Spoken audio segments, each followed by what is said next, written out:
ईपीके capital प्रस्तुत करता है दैनिक संक्षिप्ति 5 सितंबर 2025। नमस्कार सभी को, ईपीके कैपिटल के दैनिक संक्षिप्त वीडियो में आपका स्वागत है। मैं आपका होस्ट ऋत्विक हूं। इस श्रृंखला में हम आपको अपडेट करने और वित्त की दुनिया से आई सभी महत्वपूर्ण खबरों को समझाने का प्रयास करते हैं। तो बिना किसी देरी के चलिए शुरू करते हैं। रैली, एक भविष्य केंद्रित दाम। पिछले 24 घंटे एक शक्तिशाली और पहली नजर में प्रतिकूल बाजार गतिशीलता द्वारा परिभाषित किए गए हैं। प्रमुख वैश्विक सूचकांक तेजी से बढ़े, न कि किसी एकल निर्णायक अच्छी खबर के जवाब में, बल्कि कल जारी कमजोर आर्थिक आंकड़ों और इसके परिणाम स्वरूप इस विश्वास पर कि यह कमजोरी केंद्रीय बैंकों को अधिक अनुकूल नीति की ओर मोड़ने के लिए मजबूर करेगी। इस अवधि की मुख्य कथा यह है कि बाजार का सामूहिक निर्णय एक फेडरल रिजर्व की ब्याज दर में कटौती की भविष्यवाणी पर व्यापार करने का है, बजाय इसके कि इसकी पुष्टि पर। इस आशावादी भावना ने एक मजबूत बुलिश सत्र को जन्म दिया, जिसमें निवेशकों ने अन्य वैश्विक आर्थिक और भू राजनीतिक घटनाओं को नजरअंदाज कर सीधे कम ब्याज दरों की संभावना पर ध्यान केंद्रित किया। वैश्विक सूचकांक, आज की बढ़त का लेखा जोखा। आज वैश्विक बाजारों में व्यापक रैली दुनिया की अर्थव्यवस्था की परस्पर संबंधता को दर्शाती है, जिसमें एक प्रमुख क्षेत्र संयुक्त राज्य अमेरिका में निवेशक भावना तेजी से महाद्वीपों में फैल रही है। अमेरिकी शेयर बाजार ने दिन को महत्वपूर्ण लाभ के साथ समाप्त किया। यह विश्वास प्रेरित था कि श्रम बाजार में नरमी फेडरल रिजर्व को अपनी आगामी बैठक में ब्याज दरें कम करने के लिए प्रोत्साहित करेगा। S&P 500 ने नेतृत्व किया और एक नए सर्वकालिक उच्च स्तर पर बंद हुआ। यहां प्रमुख सूचकांकों के अंतिम बंद स्तर दिए गए हैं। एक उल्लेखनीय मैट्रिक जो वर्तमान जोखिम कम करने की भावना को दर्शाता है, वह है वोलेटिलिटी इंडेक्स या विक्स, जिसे अक्सर डर सूचकांक कहा जाता है। विक्स 6.42% गिरकर 15 पर आ गया। यह गिरावट संकेत देती है कि निवेशकों की अनिश्चितता काफी हद तक कम हो गई है, क्योंकि बाजार प्रतिभागी भारी मात्रा में फेडरल रिजर्व से सकारात्मक परिणाम की उम्मीद कर रहे हैं। कम विक्स का मतलब है कि व्यापारी बड़े बाजार मंदी के जोखिम को कम मानते हैं, जो तेजी की धारणा को मजबूत करता है। अमेरिका के मैक्रो पूर्वानुमानों से उत्पन्न सकारात्मक भावना ने अटलांटिक के पार और एशिया में अपनी प्रभाव फैलाई। हालांकि सभी बाजारों ने समान उत्साह के साथ प्रतिक्रिया नहीं दी। यह एक महत्वपूर्ण सूक्ष्म बिंदु को उजागर करता है। जबकि वैश्विक गति एक शक्तिशाली शक्ति है, यह पूरी तरह से बाजार की अंतर्निहित घरेलू आर्थिक स्थिति को ओवरराइड नहीं करता। यूरोप में जर्मनी का डैक्स 0.8% बढ़ा, जबकि ब्रिटेन का FTSE 0.2% अधिक हुआ और पेरिस का CAC 40 0.1% गिर गया। डैक्स का मजबूत प्रदर्शन स्थानीय आर्थिक समाचारों से प्रेरित था, क्योंकि एक रिपोर्ट में जर्मनी में विनिर्माण गतिविधि में सुधार दिखाया गया। अगस्त में विनिर्माण PMI 49.8 था और व्यापक यूरोजोन PMI 50.5 तक बढ़ गया। इसके विपरीत यूके में कमजोर विनिर्माण रिपोर्ट के बावजूद FTSE ENSO का छोटा लाभ हुआ, जहां अगस्त का PMI 47 पर गिर गया। एशियाई बाजार व्यापक रूप से उच्च थे। जापान का निक्केई 225 1.5% बढ़कर 42,580 हो गया। ऑस्ट्रेलिया का S&P ASX 201% बढ़ा और दक्षिण कोरिया का कॉस्पी 0.5% बढ़ा। मैक्रो और माइक्रो ड्राइवर्स का अनपैकिंग। बाजार की गतिविधियां एकसार नहीं थीं, बल्कि प्रमुख व्यापक आर्थिक घोषणाओं और कंपनी विशिष्ट समाचारों का जटिल मेलजोल थी। एक नजदीकी जांच से पता चलता है कि इन अलग अलग शक्तियों ने दिन को कैसे आकार दिया। ADP राष्ट्रीय रोजगार रिपोर्ट, जो कल गुरुवार 4 सितंबर को जारी हुई, आज के बाजार गतिविधि को चलाने वाला सबसे महत्वपूर्ण घटना थी। रिपोर्ट में दिखाया गया कि अमेरिकी निजी क्षेत्र में रोजगार अगस्त में निराशाजनक रूप से 54,000 नौकरियों की वृद्धि हुई, जो बाजार की अपेक्षाओं के खिलाफ एक बड़ा घाटा था। एक पल में जिसने खराब खबर अच्छी खबर है बाजार मनोविज्ञान को पूरी तरह से दर्शाया, इस कमजोर रोजगार संख्या को एक बहुत ही सकारात्मक विकास के रूप में व्याख्यायित किया गया। धीमा हो रहा श्रम बाजार एक ठंडे होते हुए अर्थव्यवस्था का संकेत देता है, जो बदले में मुद्रास्फीति के दबाव को कम करता है और अधिक गर्म रोजगार वातावरण के जोखिम को घटाता है। यह फेडरल रिजर्व को वह डेटा प्रदान करता है जिसकी उसे एक अनुकूलन नीति की ओर बदलाव का औचित्य साबित करने के लिए आवश्यकता है, जिसे अब बाजार व्यापक रूप से सितंबर फेडरल ओपन मार्केट कमेटी की बैठक में ब्याज दर में कटौती के रूप में देखने की उम्मीद कर रहा है। यह गतिशीलता बाजार की पूर्व दृष्टि प्रकृति का स्पष्ट प्रदर्शन है, जहां नीति में बदलाव की आशंका खुद नीति में बदलाव से अधिक शक्तिशाली हो सकती है। यहां तक कि मजबूत मैक्रो टेलविंड के साथ भी कंपनी विशिष्ट विकास व्यक्तिगत स्टॉक प्रदर्शन का एक शक्तिशाली निर्धारक साबित हुए। दिन का ट्रेडिंग एक प्रेरक पाठ प्रदान करता है कि जबकि बाजार की लहर सभी नावों को उठा सकती है, एक कंपनी के मूलभूत तत्व और भविष्य की दृष्टि अभी भी इसकी अंतिम दिशा तय कर सकते हैं। सेल्सफोर्स CRM एक स्पष्ट उदाहरण प्रस्तुत करता है। बेहतर धन एक्सपेक्टेड तिमाही परिणामों की रिपोर्ट करने के बावजूद स्टॉक लगभग 5% गिर गया और डाउ जोन्स के गिरावट करने वालों में अग्रणी रहा। गिरावट का कारण इसकी पिछली प्रदर्शन नहीं, बल्कि इसके वर्तमान तिमाही के लिए मार्गदर्शन था, जो सहमति पूर्वानुमानों से नीचे आया। ये एक महत्वपूर्ण पाठ है। भविष्य की वृद्धि पर केंद्रित बाजार में एक नरम दृष्टिकोण पूरी तरह से एक स्टॉक को पटरी से उतार सकता है, भले ही उसकी हाल की सफलताएं क्यों न हों। इसके विपरीत अमेजन AMZN ने अपने स्टॉक में 4.3% की वृद्धि देखी, जब JW ने घोषणा की कि वह अमेजन के प्रोजेक्ट क्यू पर इसके लो अर्थ ऑर्बिट सैटेलाइट इंटरनेट व्यवसाय के साथ साझेदारी करने वाली पहली एयरलाइन बनेगा। यह विकास दर्शाता है कि कैसे एक नया व्यावसायिक उद्यम और रणनीतिक साझेदारी एक महत्वपूर्ण बुलिश उत्प्रेरक के रूप में कार्य कर सकते हैं, जिससे शेयरधारकों के लिए महत्वपूर्ण मूल्य सृजित होता है। अन्य उल्लेखनीय स्टॉक मूवमेंट में टोरो प्राइस ग्रुप TROV शामिल है, जिसने गोल्डमैन सैक्स GS के साथ सार्वजनिक निजी निवेश समाधानों की पेशकश के लिए साझेदारी की घोषणा के बाद 5.8% की वृद्धि की। इसके अतिरिक्त विलियम्स सोनोमा WSM के शेयर 5.6% बढ़े, जो फेड दर कटौती में निवेशकों के विश्वास से स्पष्ट रूप से जुड़ा हुआ है, क्योंकि होम गुड्स रिटेलर का जोखिम ब्याज दर संवेदनशील हाउसिंग सेक्टर में है। भू राजनीतिक और नीति परिदृश्य। भविष्य की बाजार यांत्रिकी से परे भू राजनीति और घरेलू नीति में महत्वपूर्ण विकास हो रहे थे। प्रत्येक का दीर्घकालिक प्रभाव था।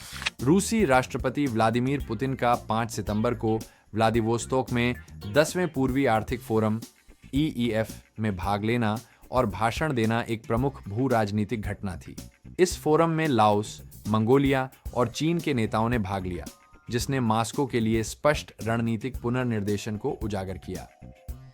EEF का ध्यान रूस के पूर्वी क्षेत्र के विकास को तेज करने और चीन और भारत जैसे एशियाई शक्तियों के साथ ऊर्जा और परिवहन सहयोग को गहरा करने पर केंद्रित है, जो पश्चिम से चल रहे तनावों और प्रतिबंधों का सीधा जवाब है। यह एशिया की ओर एक संरचनात्मक झुकाव का संकेत है, जिसका उद्देश्य पश्चिमी प्रधान आर्थिक प्रणालियों से दूर डाइवर्सिफाई करना है। चर्चा का एक महत्वपूर्ण विषय शंघाई सहयोग संगठन SCO और ब्रिक्स के लिए एक साझा डिजिटल प्लेटफॉर्म का निर्माण था, जो अमेरिकी प्रधान वैश्विक वित्तीय ढांचे को सीधे चुनौती देता है। एक हल्के मूड में पुतिन का भी एक पल वायरल हो गया, जब उन्हें एक सांस्कृतिक केंद्र का दौरा करते हुए वीडियो में जेन जेड स्लैंग जैसे चिल सेश और टोटल क्रिंस सीखते देखा गया, जो युवा लोगों को आकर्षित करने के लिए डिजाइन किया गया था। इस अप्रत्याशित हल्के पल ने एक गंभीर घटना में मानवीय तत्व जोड़ दिया। भारत में सरकार ने वस्तु एवं सेवा कर GST संरचना में महत्वपूर्ण बदलाव किए, जिसका स्थानीय बाजारों पर स्पष्ट प्रभाव पड़ा। इन सुधारों का उद्देश्य खपत को बढ़ावा देना था, जिसके लिए 12% और 28% कर स्लैब को समाप्त कर दिया गया और अधिकांश वस्तुओं को कम 5% और 18% वर्गों में स्थानांतरित कर दिया गया। यह कर नीति का बाजार भावना पर प्रत्यक्ष प्रभाव का स्पष्ट उदाहरण है। प्रारंभिक बाजार सुधार, जिसमें निफ्टी सूचकांक 24,980 के उच्च स्तर पर पहुंच गया, इस नीति का प्रत्यक्ष परिणाम था। उपभोक्ता वस्तुओं पर कर कम करके सरकार मांग को प्रोत्साहित करने का लक्ष्य रखती है, जो कॉरपोरेट आय और आर्थिक विकास के लिए एक शक्तिशाली चालक है, और यह नीति और बाजार प्रदर्शन के बीच एक पारंपरिक संबंध को दर्शाता है। क्रिप्टो कॉर्नर, संस्थागत परिपक्वता। क्रिप्टो करेंसी बाजार में भी महत्वपूर्ण गतिविधि देखी गई और संस्थागत व्यवहार में उल्लेखनीय बदलाव आया। बिटकॉइन मामूली गिरावट के साथ लगभग 107 से $400 पर आ गया, जो पिछले 24 घंटों में 1.20% की गिरावट है, जबकि एथीरियम 1.80% गिरकर लगभग 4,957 के पास कारोबार कर रहा है। कुल क्रिप्टो बाजार पूंजीकरण लगभग 373 ट्रिलियन था, जबकि बिटकॉइन की कीमत स्थिर हो रही है। सबसे महत्वपूर्ण प्रवृत्ति संस्थागत पूंजी का उल्लेखनीय परिवर्तन है, जो बिटकॉइन आधारित एक्सचेंज ट्रेडेड फंड्स ETFs से एथीरियम से जुड़ी ETFs की ओर हो रहा है। अगस्त में एथीरियम स्पॉट ETFs ने लगभग $4 अरब की कुल प्रवाह प्राप्त की, जबकि बिटकॉइन ETFs में लगभग $2 अरब की निकासी हुई। यह पूंजी परिवर्तन केवल प्राथमिकता का बदलाव नहीं है, यह संस्थागत निवेश के एक नए चरण का संकेत है। निवेशक अब बिटकॉइन को केवल मूल्य का भंडार मानने से आगे बढ़कर एथीरियम को उसकी स्टेकिंग उपज और विकेंद्रीकृत वित्त DeFi पारिस्थितिकी तंत्र में उसकी महत्वपूर्ण भूमिका के लिए मूल्यवान मान रहे हैं। यह बदलाव संस्थागत क्रिप्टो रणनीतियों के एक महत्वपूर्ण परिपक्वता को दर्शाता है, जो क्षेत्र की विविध उपयोगिता की अधिक परिष्कृत समझ को दर्शाता है। संस्थागत स्तर पर क्रिप्टो का अपनाना नई उत्पाद पेशकशों और विकसित हो रहे नियामक परिदृश्य द्वारा सुविधाजनक बनाया जा रहा है। डिजिटल एसेट प्रबंधक बिटवाइज ने 6 स्विस एक्सचेंज पर अपने 5 क्रिप्टो ETP सूचीबद्ध किए हैं, जिनमें स्टेकिंग और इंडेक्स उत्पाद शामिल हैं। यह कदम यूरोप के डिजिटल एसेट्स के लिए स्पष्ट नियामक वातावरण के प्रति एक सीधा प्रतिक्रिया है। यूरोपीय संघ का हाल ही में लागू MiCA markets in crypto assets framework एक पारदर्शी, ऑडिट करने योग्य संरचना प्रदान करता है, जो एसेट टोकनाइजेशन और संस्थागत निवेश के लिए है। यह दृष्टिकोण अमेरिका में नियामक अनिश्चितता के विपरीत है, जहां रिपोर्टें संकेत देती हैं कि नैस्डैक क्रिप्टो ट्रेजरी कंपनियों पर अधिक निगरानी बढ़ा रहा है। यह बढ़ती भिन्नता दर्शाती है कि यूरोप रणनीतिक रूप से खुद को स्पष्ट, संस्थान मैत्रीपूर्ण क्रिप्टो फ्रेमवर्क बनाने में अग्रणी के रूप में स्थापित कर रहा है, जो अधिक पूंजी और नवाचार को महाद्वीप पर आकर्षित कर सकता है। आगे का रास्ता, सच्चाई का क्षण। वर्तमान बाजार रैली एक ही महत्वपूर्ण धारणा पर आधारित है कि आधिकारिक अमेरिकी रोजगार रिपोर्ट, जो जल्द ही जारी होने वाली है, कल के कमजोर रोजगार डेटा की पुष्टि करेगी। बाजार BLS के आधिकारिक अगस्त आंकड़ों के जारी होने का इंतजार कर रहा है, जो उम्मीद है कि गैर कृषि पेरोल 75,000 नौकरियों से बढ़ेगा और बेरोजगारी दर 4.3% तक बढ़ेगी। बाजार एक सच्चाई के क्षण पर खड़ा है और अगली सत्र की दिशा इस एक रिपोर्ट पर निर्भर करेगी। 3 संभावित परिदृश्य और उनके निहितार्थ हैं। 1. कमजोर रिपोर्ट। यदि आधिकारिक BLS आंकड़े ADP की चूक की पुष्टि करते हैं, तो यह संभवतः वर्तमान तेजी की रैली को मान्य करेगा। यह परिणाम सितंबर में ब्याज दर में कटौती के अंतिम प्रमाण के रूप में काम करेगा, जिससे इक्विटी बाजार नई ऊंचाइयों पर पहुंच सकते हैं, क्योंकि सॉफ्ट लैंडिंग की कथा मजबूत होगी। 2. मजबूत रिपोर्ट। यदि रिपोर्ट आश्चर्यजनक रूप से ऊपर जाती है, तो यह तेज और तात्कालिक बिकवाली को ट्रिगर कर सकती है। इससे बाजार को सितंबर में ब्याज दर में कटौती के प्रति अपने विश्वास को जल्दी से समाप्त करने पर मजबूर किया जाएगा, जिससे फेड नीति का एक बड़ा पुनर्मूल्यांकन और अस्थिरता का झटका लगेगा। 3. Goldilocks report. यदि डेटा ठीक समानता अपेक्षाओं के आसपास आता है, तो यह संभवतः वर्तमान रैली को बनाए रखेगा, लेकिन कम नाटकीय गति के साथ। बाजार इसे अर्थव्यवस्था के लिए एक स्थिर, अनुमानित मार्ग के रूप में देखेगा, जिससे ऊपर की प्रवृत्ति अधिक मापदंडित गति से जारी रह सके। दिन की घटनाएं वैश्विक इक्विटी रैली से लेकर क्रिप्टो क्षेत्र में बदलाव तक सभी एक ऐसे बाजार को उजागर करती हैं जो बुनियादी रूप से उच्च प्रत्याशा की स्थिति में है। आने वाले घंटों के लिए मुख्य कथा यह है कि क्या वास्तविकता बाजार की आशावादी भविष्यवाणी के साथ मेल खाएगी, या कोई आश्चर्य अचानक दिशा बदलने पर मजबूर करेगा? जबकि बिटकॉइन की कीमत स्थिर हो रही है, सबसे महत्वपूर्ण प्रवृत्ति संस्थागत पूंजी का उल्लेखनीय परिवर्तन है, जो बिटकॉइन आधारित एक्सचेंज ट्रेडेड फंड्स ETFs से इथेरियम से जुड़ी फंड्स की ओर हो रहा है। अगस्त में इथेरियम स्पॉट ETFs ने लगभग $4 अरब का कुल प्रवाह प्राप्त किया, जबकि बिटकॉइन ETFs में लगभग $2 अरब की वापसी हुई। यह पूंजी का यह परिवर्तन केवल प्राथमिकता का बदलाव नहीं है, यह संस्थागत निवेश के एक नए चरण का संकेत है।